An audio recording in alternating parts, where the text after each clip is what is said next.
अस्सलाम वालेकुम grade 9 students. आज हमारा मैथ का यूनिट नंबर 14 का पहला लेक्चर है। एक्सरसाइज 14 जो है उसकी 14.1 में से कुछ क्वेश्चंस हैं जो बोर्ड के एग्जाम्स में अक्सर टाइम एंड अगेन अपीयर होते हैं और रिव्यू एक्सरसाइज है। तो आज हम एक्सरसाइज 14.1 के इंपॉर्टेंट क्वेश्चंस करेंगे और फिर इंशाल्लाह इसके बाद जो नेक्स्ट लेक्चर होगा उसमें मैं आपको 14 एक्सरसाइज की रिव्यू एक्सरसाइज करवाऊँगा। Let's start. सबसे पहले इस चैप्टर का नाम है ratio and proportion. Ratio and proportion में आपने छोटी क्लासेस में पढ़ा हुआ कि ratio is the comparison of two like quantities और प्रोपोर्शन होती है इक्वलिटी ऑफ टू रेशोज़। जब हम इसको ज्योमेट्री में यूज़ करते हैं तो इसके लिए दो इंपॉर्टेंट बातों का पता होना ज़रूरी है कि जो चैप्टर नंबर 10 में मैंने आपको कॉन्ग्रुएंसी ऑफ ट्राइंगल्स बताई थी कि to or more than two triangles जो हैं वो कॉन्ग्रुएंट कब होती हैं। वो चार पॉस्टुलेट्स पढ़ाए थे, यानी एस एस एस पॉस्टुलेट, फिर एस ए एस, फिर एस ए और एच एस पॉस्टुलेट, यानी उन पॉस्टुलेट्स के मुताबिक कोई सी दो या दो से ज़्यादा ट्राइंगल्स जो हैं वो कॉन्ग्रुएंट ट्राइंगल्स कहलाती हैं। आज हमने देखना है कि सिमिलर ट्राइंगल्स क्या होती हैं। सिमिलर ट्राइंगल्स की जब आप डेफिनेशन पढ़ेंगे तो उसमें क्लियरली बताया कि there are two conditions for two or more than two triangles are to be similar, यानी दो या दो से ज़्यादा ट्राइंगल्स के सिमिलर होने के लिए दो कंडीशंस का होना जरूरी है। पहली कंडीशन है द मोर या two or more than two triangles should be equiangular. अब इक्विएंगुलर का क्या मतलब है कि जब दो ट्राइंगल्स या दो से ज़्यादा ट्राइंगल्स होंगी तो उसके तमाम कॉरस्पॉन्डिंग एंगल्स एक जैसे होने चाहिए।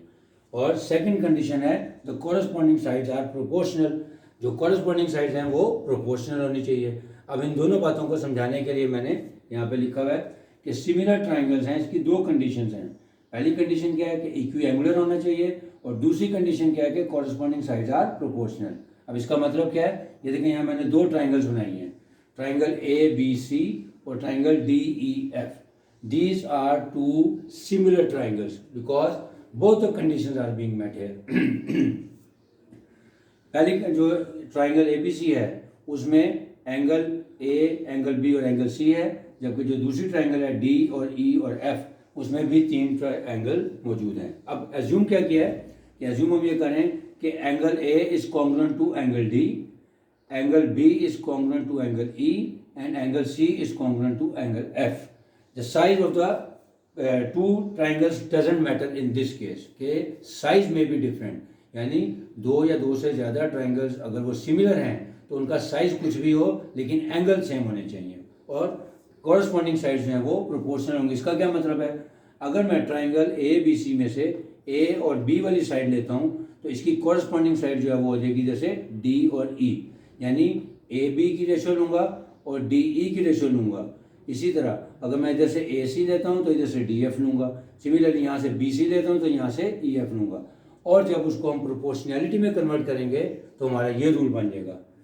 मसलन अगर मैंने यहाँ से रेशो ली है ए बी की और ए सी की तो इधर से लूँगा डी ई की और डी एफ की, तो इसको यूँ लिखा जाएगा the ratio of A B over B C is equal to the ratio of D E and D F. Similarly अगर मैं दूसरी कोई और रेशो ले लेते हैं जैसे ए सी और बी सी की रेशो इधर से लूँगा तो इधर से लूँगा डी ई एफ और ई एफ की रेशो लूँगा। इसका मतलब है कोई सी भी दो कॉरस्पॉन्डिंग साइड्स की रेशो लेंगे तो वो हमेशा इक्वल होंगी। अब आते हैं एक्सरसाइज 14.1 पेज नंबर 232 पे कि ये जो दो हमने इसकी कंडीशंस पढ़ी हैं, इन कंडीशंस के मुताबिक दो ट्राइंगल सिमिलर होंगी। अब जब दो सिमिलर ट्राइंगल्स होंगी तो उसमें से हमने कैसे वैल्यूज को फाइंड करना होगा, मिसिंग वैल्यू को। बुक का page number 232, question number 1, in triangle A B C D E is parallel to B C, यानी ये एक ट्राइंगल है ए बी सी और इसमें बताया कि D E is parallel to B सी।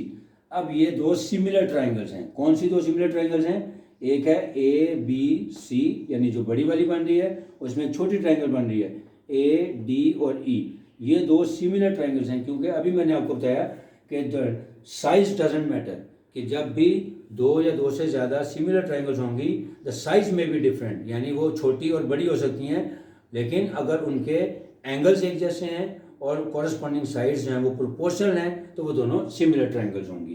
तो ये दोनों ट्राइंगल्स जो हैं वो सिमिलर ट्राइंगल्स हैं, यानी कौन सी, ए डी ई और ABC ये दोनों सिमिलर ट्राइंगल हैं, लिहाजा इसी की कॉरस्पॉन्डेंस से हम स्टार्ट लेंगे। लिखेंगे in triangle ABC correspondence triangle ADE, यानी जो दो ट्राइंगल्स दिए हैं उसकी हम कॉरस्पॉन्डेंस लेंगे।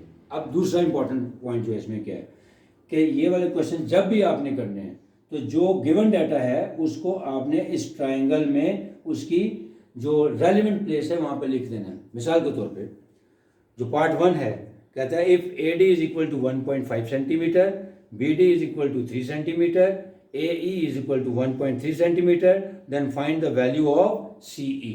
तो अब हम लिख देंगे कि पहली वैल्यू क्या है, AD is equal to 1.5 centimetre. तो ये देखें ये A है और ये D, तो A और D की जो वैल्यू दी है वो 1.5 सेंटीमीटर लिख देंगे। सिमिलरली D और B या B और D की वैल्यू दी है वो 3 सेंटीमीटर, तो वो यहाँ पे इस जगह पे प्लेस कर देंगे।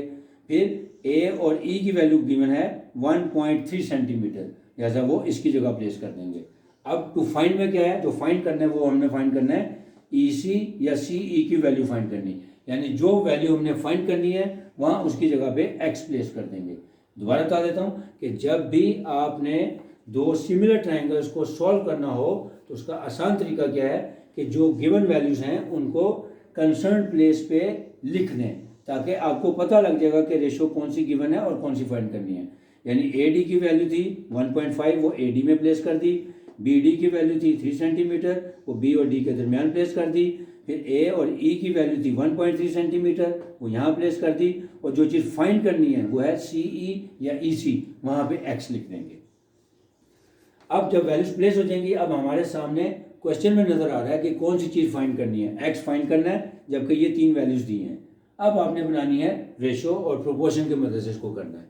अब एक और चीज़ याद रखनी है, अब आपने देखना है कि जो 4 वैल्यूज़ हैं उनमें से कौन सी 3 आपके पास हैं, यानी AD है और BD है, तो इधर से AE है और CE है, ये जो फाइंड करना है। तो उसी की हम रेशो लेंगे और उसको प्रोपोर्शन में लिख देंगे। कैसे लिखेंगे, AD और BD की रेशो लेंगे। देखिए AD और यहाँ से BD की रेशो ले ली, AD और BD इज इक्वल टू, अब इसी के मुताबिक इसकी कॉरस्पॉन्डिंग साइड जो है वो दूसरी तरफ से लेंगे, यानी AD की कॉरस्पॉन्डिंग साइड आ रही है AE और BD की कॉरस्पॉन्डिंग साइड आ रही है CE, यानी दूसरी तरफ जब हम रेशो लिखेंगे AE ओवर CE। अब जब आपकी प्रोपोर्शनैलिटी बन जाएगी, अब बहुत आसान सवाल हो गया, इसमें वैल्यूज पुट करें और क्रॉस प्रोडक्ट से इसको सिंप्लीफाई कर लें। AD की वैल्यू थी 1.5 डिवाइडेड बाय BD की वैल्यू थी 3 इज इक्वल टू AE की वैल्यू थी 1.3 और CE की वैल्यू थी X। यहाँ पे अब हमारी रेशो प्रोपोर्शनैलिटी क्या बन गई, 1.5 over 3 is equal to 1.3 over X। अब यहाँ से क्रॉस प्रोडक्ट करें, यानी X वाली वैल्यू हमेशा आपने लेफ्ट पे रखनी है। तो 1.5X is equal to 3 multiplied by 1.3 किया तो वो आ गया 3.9। Now X is equal to 3.9 over 1.5, that is equal to 2.6 centimetre लिखेंगे। Hence CE is equal to 2.6 centimetre. अब part number 2 which is very important part, यानी जो बोर्ड के एग्जाम्स हैं उसमें सबसे ज़्यादा इस एक्सरसाइज से जो क्वेश्चन आया वो पार्ट नंबर 2 आया है। अब इसको भी सॉल्व करने के 2 तरीके हैं। वो 2 तरीके क्या हैं कि जब हमें ये पूरी वैल्यू चाहिए हो, मिसाल के तौर पे A और B की वैल्यू, यानी ये आउटर में मैंने जो बनाया, जब आपको AB यानी आउटर वाली साइड या AC की वैल्यू चाहिए होगी तो इसको करने के 2 तरीके हैं। पहला तरीका क्या है, यही देखें, AD और BD की रेशो लें, AE और CE की रेशो लें। जब वहाँ से आपके पास BD की वैल्यू आ जाएगी, फिर BD और AD को प्लस कर देंगे तो वो हमारे पास AB की वैल्यू आ जाएगी। लेकिन क्योंकि ये एक लंबा प्रोसेस हो जाता है और ये शॉर्ट क्वेश्चन में आता है, तो उस लंबे प्रोसेस को अवॉइड करने के लिए आपको इसका भी एक शॉर्टकट तरीन या शॉर्टेस्ट तरीका बताने लगा हूँ, जिससे आपके क्वेश्चन भी पूरे मिलेंगे और आपका कॉन्सेप्ट 100% क्लियर हो जाएगा। वो कैसे, सबसे पहले डाटा पढ़ लेते हैं क्या दिया हुआ है। If AD is equal to 2.4 centimetre, ये देखें AD में मैंने लिख दिया 2.4 centimetre, and AE is equal to 3.2 centimetre, तो AE में वैल्यू पुट कर दी 3.2 centimetre, and CE is equal to 4.8 centimetre, लिहाजा EC या CE के दरमियान 4.8 सेंटीमीटर पुट कर दिया। अब फाइंड क्या करना है, फाइंड करना है AB। अब यहाँ से देखें कि A और B ये वाली लेंथ फाइंड करनी है, तो अगर हमारे पास BD की वैल्यू होती तो हम AD और BD को ऐड कर लेते तो वो AB बन जाता, लेकिन अब वही वाला तरीका कि या तो मैं पहले बी डी की वैल्यू निकालूं, जैसे पार्ट नंबर 1 में किया है कि बी डी की वैल्यू या सी ई की वैल्यू निकालने का तरीके से पहले वो वैल्यू निकालूंगा, फिर ए डी और बी डी को ऐड कर दूंगा। लेकिन वो मैंने बताया कि लॉन्ग मेथड हो जाएगा। तो आज का आसान तरीका क्या है कि जो चीज़ फाइंड करनी है वो है ए बी। तो मैंने यहाँ पे देखें आउटर कर्ली ब्रैकेट बनाया है, इसका मतलब है ए बी की वैल्यू हमने फाइंड करनी है, वहाँ पे मैंने लिख दिया एक्स। अब हमारे पास चार वैल्यूज कौन सी हैं, यानी ये देखें ए बी ये एक्स आ गया, ए डी हमारे पास 2.4 है और ए ई हमारे पास 3.2 है और सी ई हमारे पास 4.8 है। लेकिन हमने कौन सी साइड्स लेनी होती हैं, कॉरस्पॉन्डिंग साइड्स। यानी अगर मैं इधर से ए डी और ए बी की रेशियो लूँगा तो इधर से मैं लूँगा ए ई और ए सी की रेशियो लूँगा तो दोनों साइड्स कॉरस्पॉन्डिंग साइड्स प्रोपोर्शनल हो जाएंगी। उसी एतबार से अब हमें सी ए या ए सी की वैल्यू चाहिए, वो कैसे निकालेंगे, ए ई और सी ई की जो वैल्यू गिवन है इन दोनों का सम ले लेंगे, यानी 3.2 plus 4.8 is equal to 8 centimetre. इसका मतलब है अब हमारे पास सी ए की वैल्यू आ गई। अब हम इसकी रेशियो निकाल सकते हैं in correspondence triangle A B C and triangle A D E. अब देखें कौन सी जो चीज़ फाइंड करनी है, एक्स कहाँ पे है, वो इसमें लेफ्ट वाली साइड, तो लिखेंगे A D ratio A B, यानी A D ratio A B या A D over A B. Similarly अब इसकी कॉरस्पॉन्डिंग साइड इधर से उठा लेंगे, is equal to A E और ए सी, यानी ए ई और ए सी लिख लें या सी ए लिख लें, एक ही बात है। अब इसकी वैल्यूज पुट कर देते हैं, ए डी है हमारे पास 2.4 centimetre divided by A B, ये फाइंड करना है क्योंकि ये एक्स है, इधर आ गया, इज इक्वल टू इसी की जो कॉरस्पॉन्डिंग साइड थी यानी ए ई की वैल्यू थी 3.2, यहाँ पे 3.2 पुट कर देंगे और सी ए या ए सी की वैल्यू जो है इन दोनों का सम लेंगे तो ये सी ए की वैल्यू आ जाएगी, दैट इज इक्वल टू 8। अब यहाँ से हम क्रॉस प्रोडक्ट करेंगे तो देखें कि ए बी की वैल्यू भी आसानी से निकल आएगी।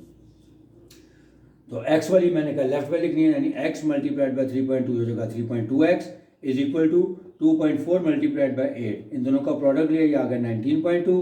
अब x की वैल्यू फाइंड करनी है, 3.2 इधर मल्टीप्लाई और उधर जाके डिवाइड हो जाएगा, तो x is equal to 19.2 over 3.2 which is equal to 6 centimetre, hence A B is equal to 6 centimetre.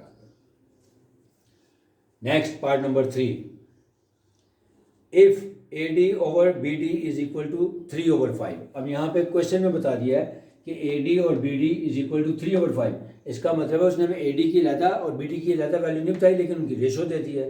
तो रेशो से हम अगर आप कंपेयर करके देखें तो ए डी की वैल्यू आ रही है 3 और बी डी की वैल्यू आ रही है 5, इसलिए मैंने ये रेशो लिखी है। क्योंकि अगर जब आपको रेशो दी है तो जो ऊपर वाली टर्म है वो ये है 3 और बी डी जो है वो नीचे वाली 5 हो गई, यानी A D is equal to 3 हो गया, तो हम ए डी की जगह 3 पुट कर देंगे और बी डी की वैल्यू हो जाएगी 5, तो बी डी की जगह 5 पुट कर देंगे और इन दोनों का सम ले लेंगे तो ये ए और बी की वैल्यू आ जाएगी, यानी 3 + 5 इज इक्वल टू 8। अब देखते हैं जी फाइंड क्या करना है।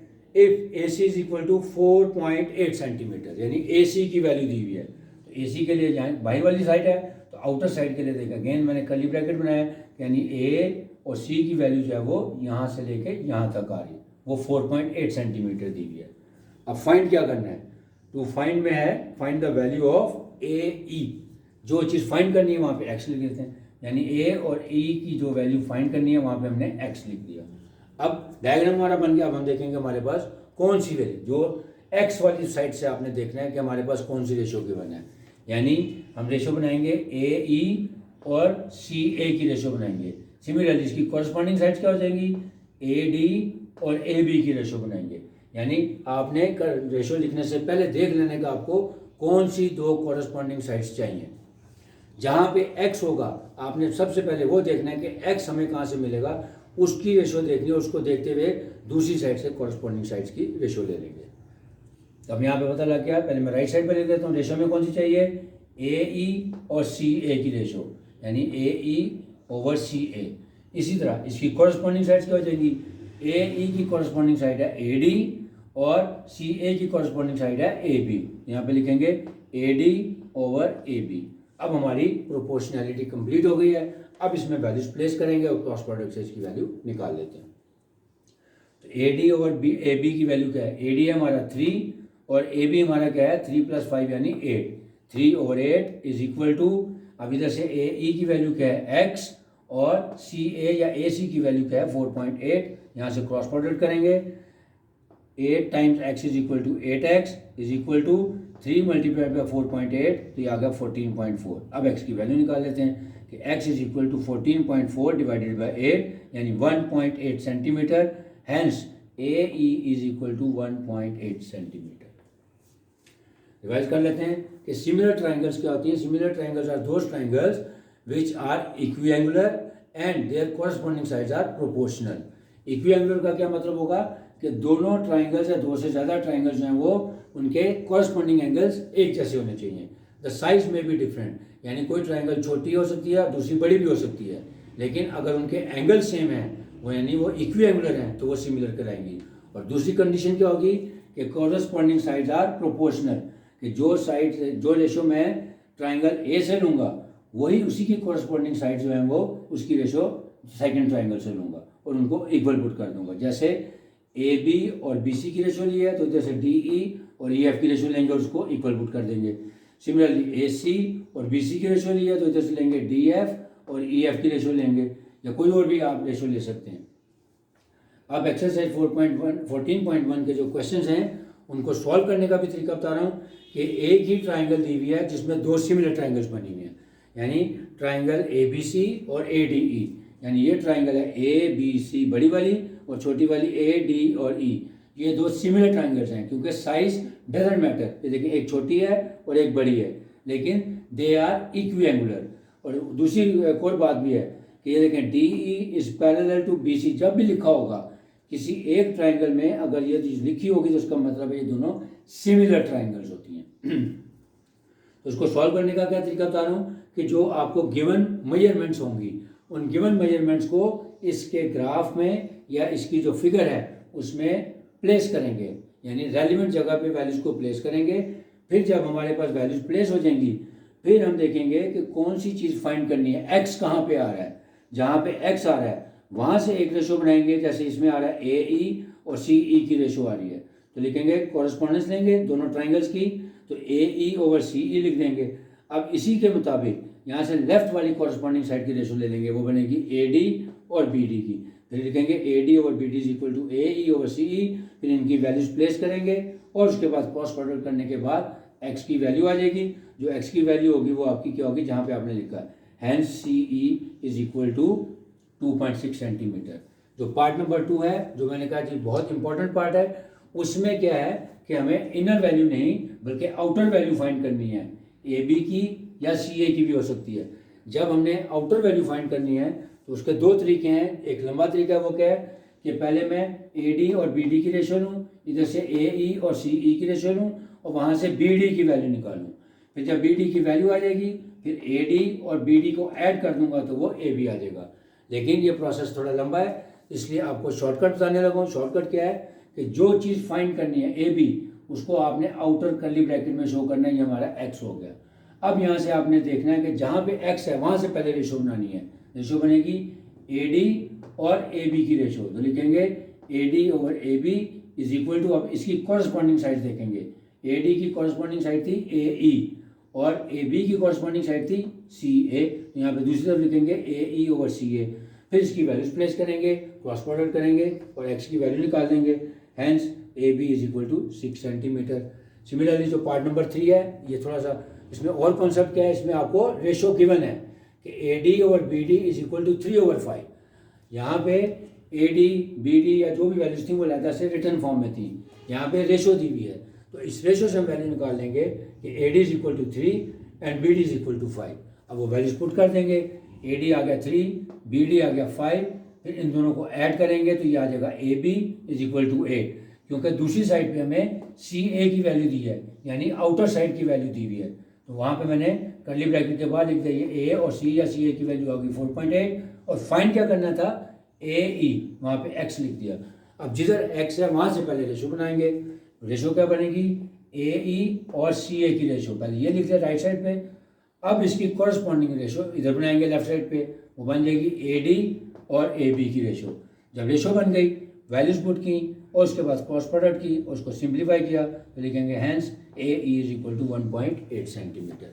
उम्मीद है आपको समझ आ गया होगा कि जब भी इसका ग्राफ वाला क्वेश्चन आएगा, वैसे भी मैंने आपको बताया कि जो थर्ड पोर्शन होता है जिसमें डेफिनेशंस और डायग्राम वाले क्वेश्चंस होते हैं, पेपर में सॉल्व करने से पहले आपने उस डायग्राम को अपनी आंसर शीट पे बनाना है।